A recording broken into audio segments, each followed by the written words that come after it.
Selamat pagi teman-teman. Apa kabar hari ini? Ya.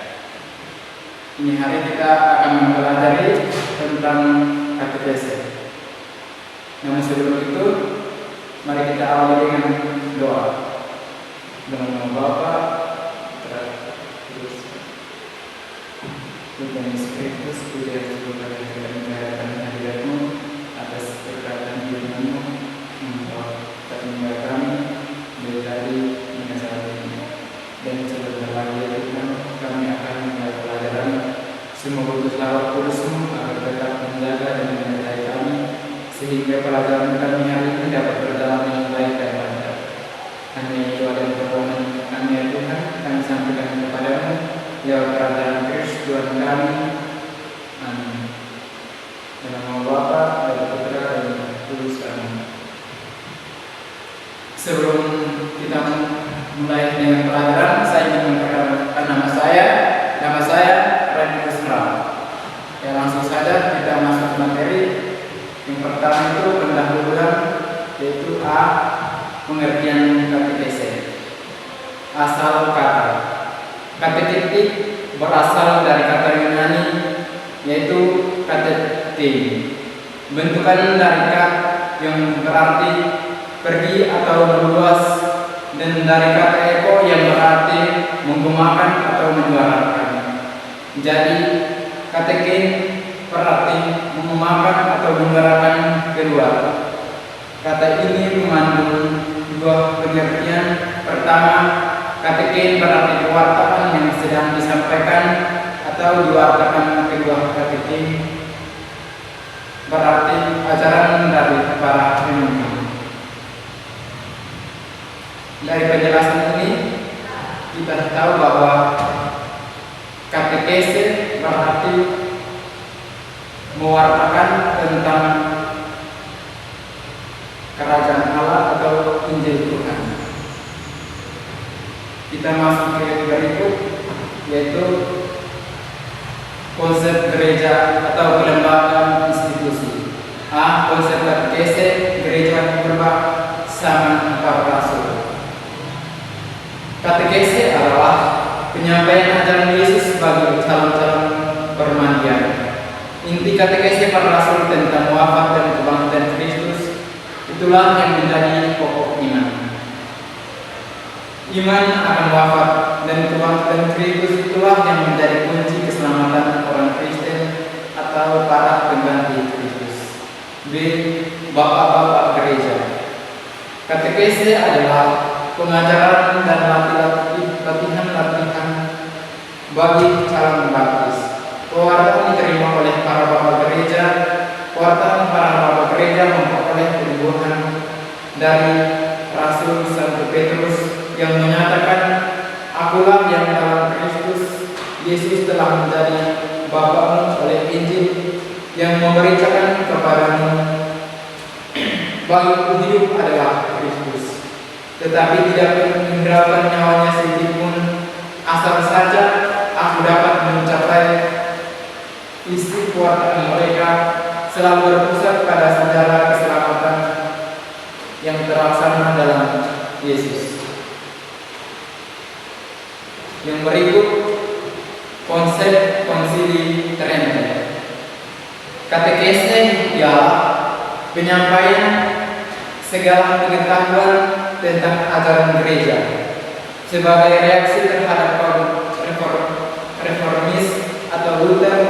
Gereja Katolik melalui tokoh-tokoh terkemuka Canisius dan Bellarminus menerbitkan katekismus yang isinya mengenai iman, harapan, dan kasih, ditambah dengan sakramen-sakramen dan kebenaran-kebenaran Kristiani lainnya.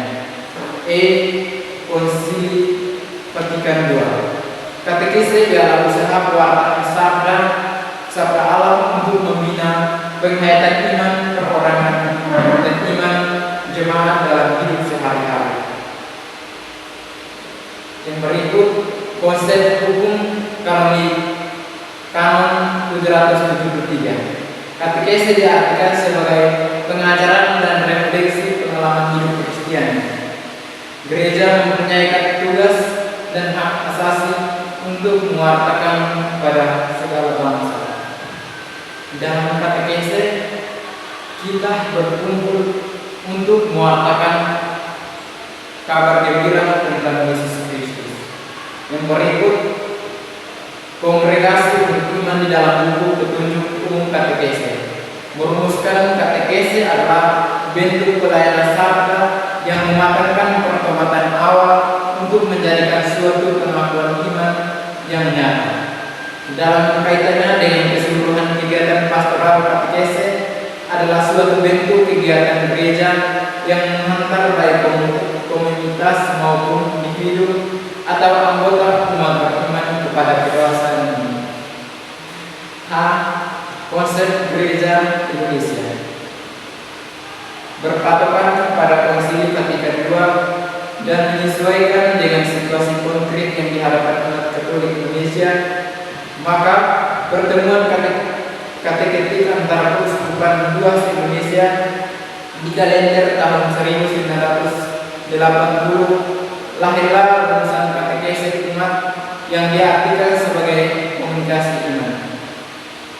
Katekese umat yang diartikan sebagai komunikasi iman atau tukar menukar pengalaman iman, penghayatan iman antara anggota jemaat.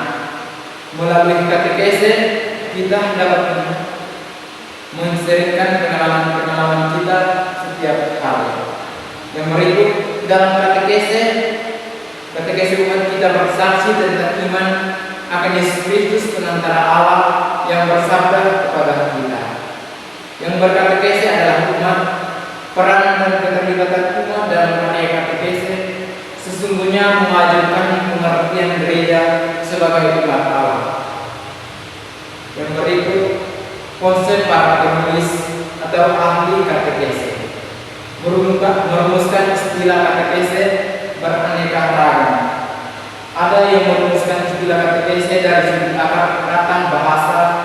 Ada beberapa konsep penulisan menurut para ahli katekese, yaitu A. Menurut Yakob Papo dalam bukunya Memahami Katekese merumuskannya dari sudut bahasa. Katekese berakar pada kata bahasa Yunani kateke, bentukan dari kata kat yang berarti pergi atau meluas, dan dari kata eko yang berarti mengembangkan atau menyuarakan. Kata ini mengandung dua pengertian. Yang pertama, kateke berarti pewartaan yang sedang disampaikan. Sedang kedua, kateke berarti ajaran dari para pemimpin. Dalam pengertian realis, katekese adalah segala usaha menyampaikan ajaran iman, pengajaran gereja kepada manusia yang hidup dalam situasi konflik. Yang berikut mengartikan katekese sebagai pelajaran agama bagi katekumen atau calon permandian.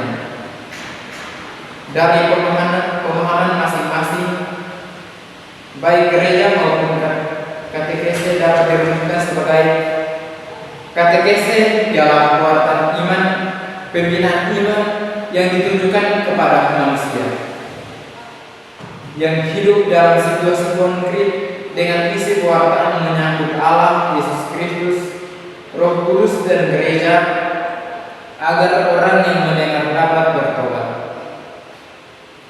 Yang berikut istilah-istilah. Terdapat berbagai macam istilah yang berhubungan dengan katekese. Yang pertama, katekese, usaha pengajaran atau pendidikan agama bagi calon permandian atau bagi umat. Yang kedua, kateketik, pemikiran yang sistematis dan pedagogis tentang ajaran agama bagi manusia dalam situasi konkret hidupnya. Yang ketiga, katekis, guru agama atau orang yang atas nama gereja mewartakan sabda.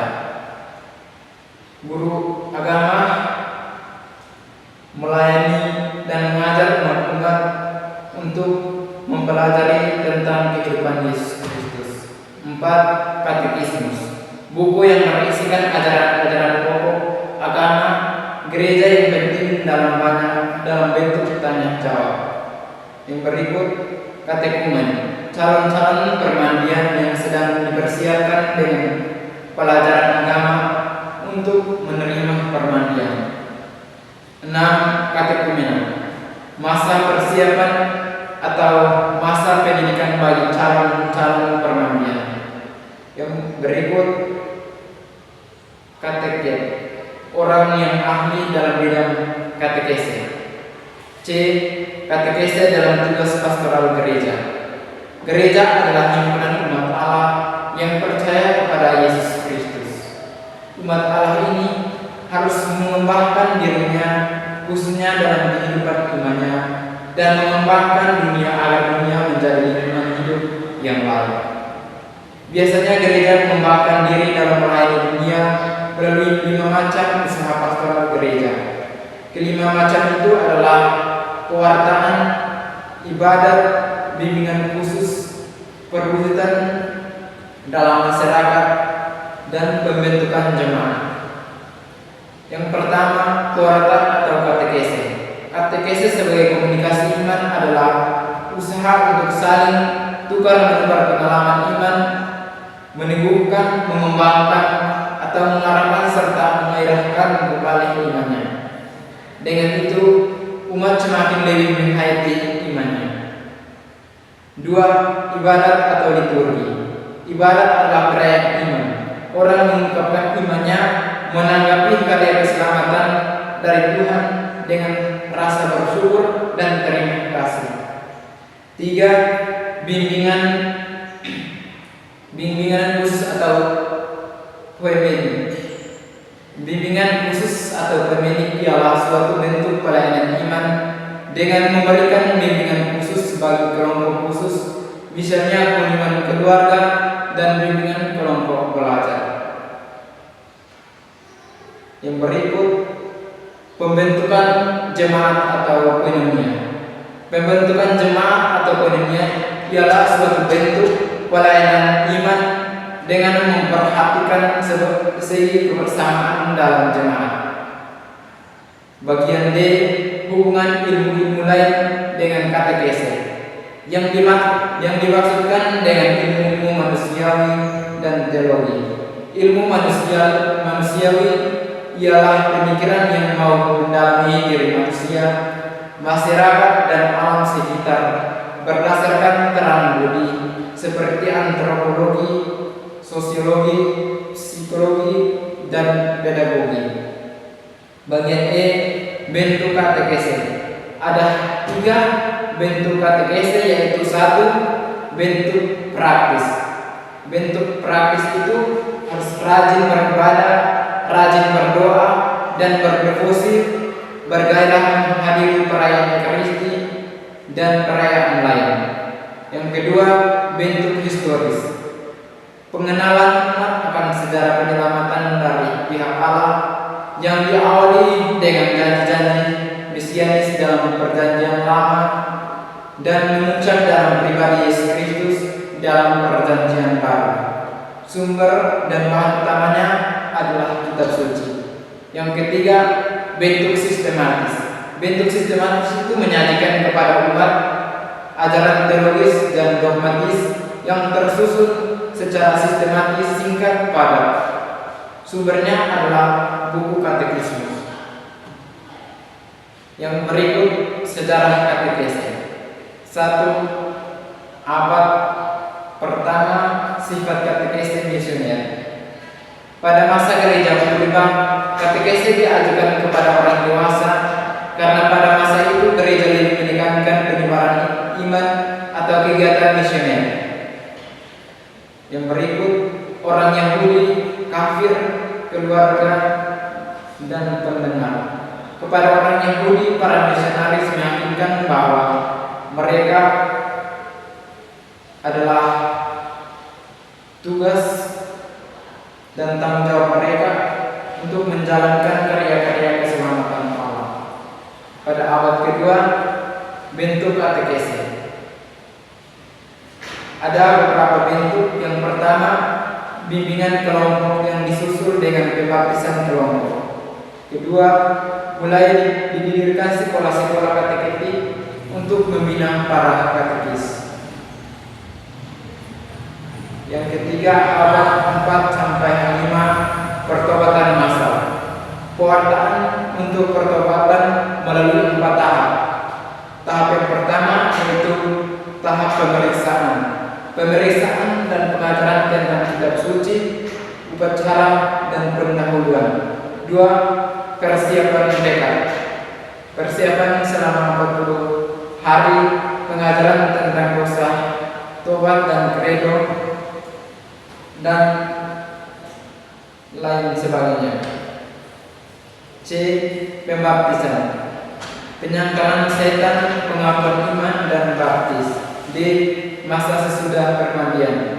Pengajaran lanjutan tentang dosa dan sakramen katekese. Abad ke-6, pembaptisan dan pendidikan anak-anak.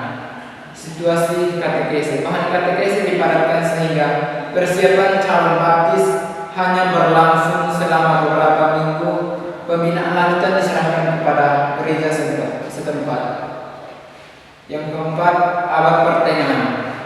Orang tua wali baptis tetap berperan dalam pembinaan iman anak-anak.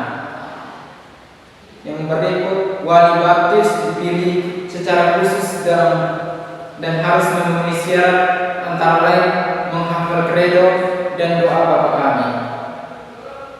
Yang berikut, katekese dipengaruhi oleh perkembangan ilmu pengetahuan.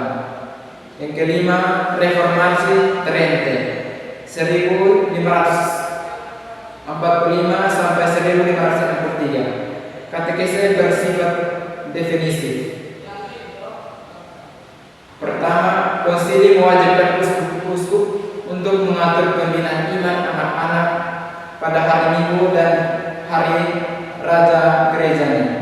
Yang kedua, katekismus Petrus Canisius, ringkasan iman Katolik. Ada 3 katekismus, yakni pertama untuk umat yang belajar teologi, kedua untuk kaum muda, dan ketiga untuk siswa-siswi di sekolah. 6. Katekese pada abad 18. Masa pencerahan yang ditekankan akan budi nasionalisme. Katekese sekolah diwajibkan dengan metode cerita dan menghafal serta menjelaskan teks-teks tersebut. Yang ketujuh, abad 19 sampai 20 sampai dengan sekarang.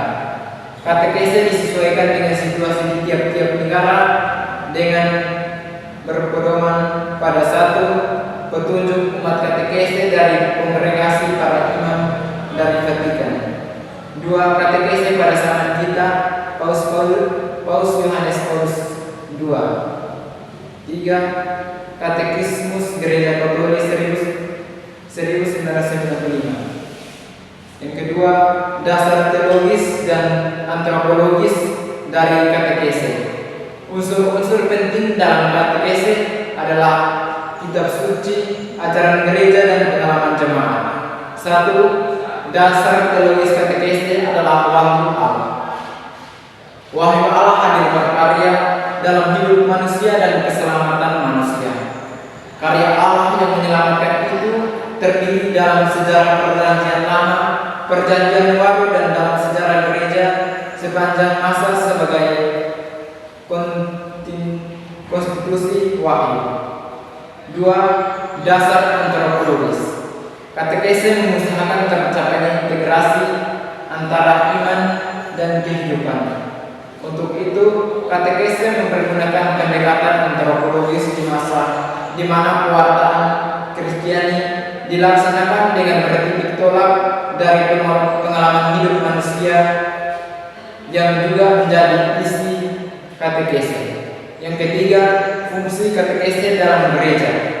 Ada beberapa fungsi katekese dalam gereja. Yang pertama itu, katekese mewartakan Yesus Kristus. Katekese menuntut umat ke dalam persekutuan pribadi dengan Kristus sebagai sang sabda yang adalah puncak wahyu. B. Katekese mendidik umat beriman. Katekese mendidik umat beriman agar semakin dewasa dalam imannya. Bagian C, katekese mengembangkan gereja. Katekese menumbuhkan persaudaraan dalam gereja melalui komunikasi. Yang keempat, ruang lingkup katekese. Ruang lingkup katekese juga mencakup beberapa hal, yaitu katekese sekolah.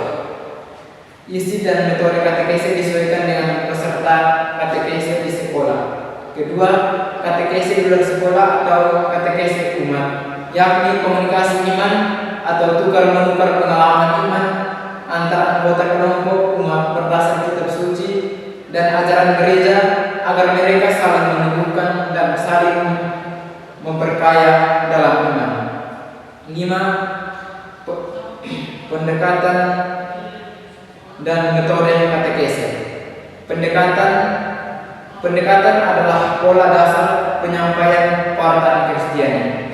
Ada beberapa pendekatan, yaitu pendekatan biblis, pendekatan antropologis, dan pendekatan masalah dan pendekatan peristiwa.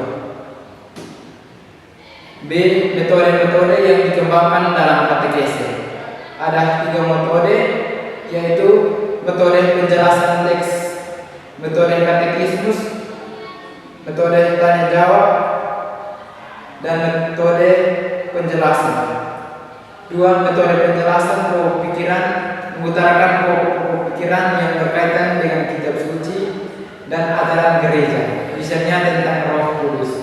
3. Metode Munchen. Langkah-langkah yaitu doa pembuka, cerpen, cerita kitab suci, uraian, doa inti, aktivitas, penerapan atau rangkuman, evaluasi, dan doa penutup. Metode aktif. Metode aktif mengajak peserta didik untuk terlibat secara aktif dalam proses katekese. 5. Metode memanggil pengalaman.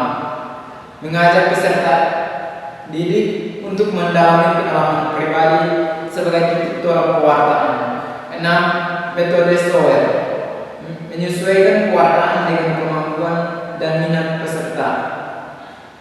7. Metode Siedels. Pelopornya Edward Siedels, dosen di Winston.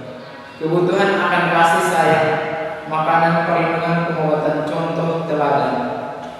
Pelajaran agama menjadi pusat semua mata pelajaran. Metode induktif dan deduktif, mengajarkan teks kitab suci dan ajaran gereja. 8. Metode naratif, menyajikan pokok-pokok bahasa lewat cerita yang mengandung nilai-nilai iman dan moral. 9. Metode dialog atau partisipasi, mengutamakan proses komunikasi iman Yesus dalam 2 orang murid Emmaus. Yang keenam, saran dan makna kegiatan dalam katekese. 1. Tujuan sarana dalam katekese, menggiatkan daya pikir peserta sehingga mereka lebih aktif. 2. Manfaat sarana.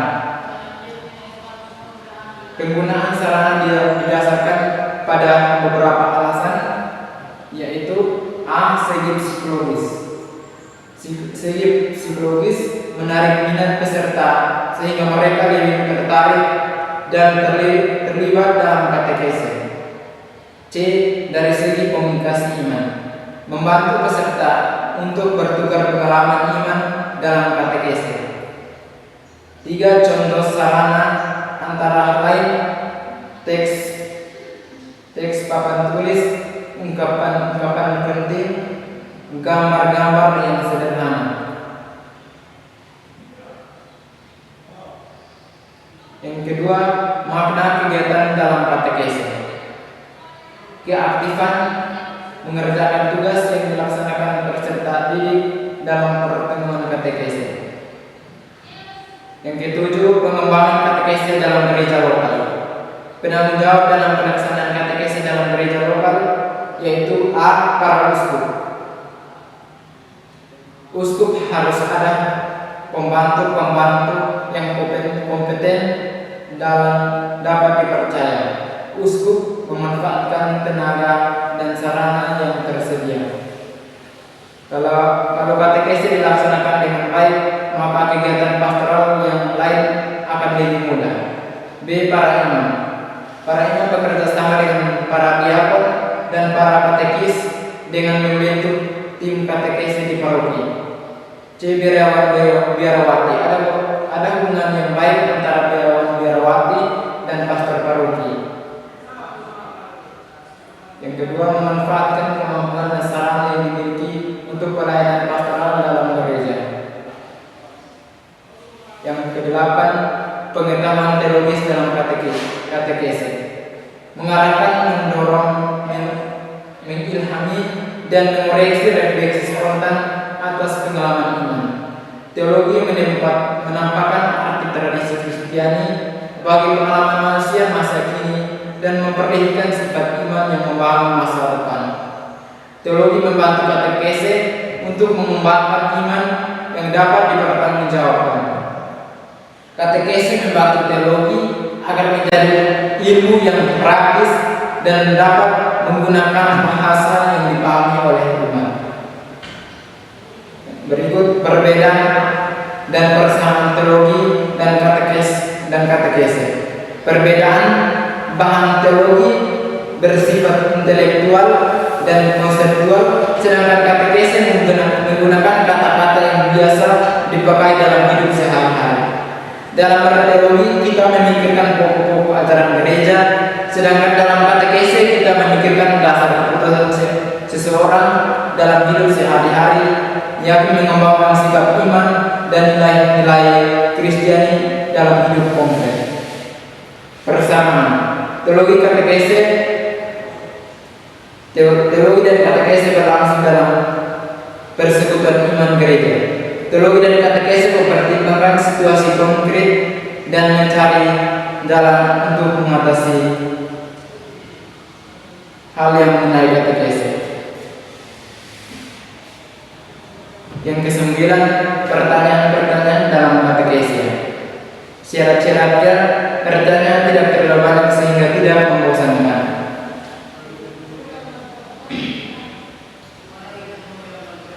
Itulah materi yang dipaparkan dalam pertemuan ini. Semoga apa yang disampaikan dapat dimengerti. Maka saya akan menutup pertemuan kita pada hari ini. Sebelum kita menutup pertemuan pada hari ini, kita tutup dengan doa. Dalam nama Bapa dan Putra dan Roh Kudus. Ya Tuhan Yesus Kristus, puji dan syukur kami aturkan kehadiran hadirat-Mu atas berkat dan lindungan-Mu. Engkau tak menjaga kami dari awal pelajaran hingga akhir MTN. Semoga apa yang kami belajar pada hari ini dapat berguna dan bermanfaat bagi masa depan kami. Hanya ini doa dan permohonan kami ya Tuhan, kami sampaikan kepadamu lewat para